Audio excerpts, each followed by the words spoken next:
पति और पत्नी का झगड़ा थाता है उसमें हमेशा वाक पति का ही आता है। तो भाई इसमें टेंशन लेवानी जरूरत नहीं है, मूंझावानी जरूरत नहीं है। आखा जगत में बधाई ने आ प्रॉब्लम है, इसलिए हवे तमेरे को खाली जिंदगी काढ़ी नाखवाना है।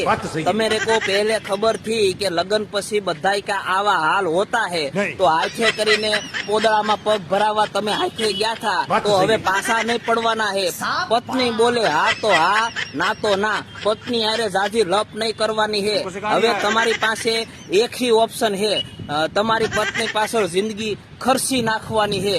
इसलिए भाई सावधान रहे, सतर्क रहे। पत्नी बोले તમારા વાંક है એટલે તરત માની જ લેવાના है, उसके सामे तत नहीं करवाना है। कारण के पोतानी ही पत्नी हैरान करती है तो उसको तो कहीं देवाएगी नहीं, इसलिए जिंदगी काढ़ी नाखवानी है।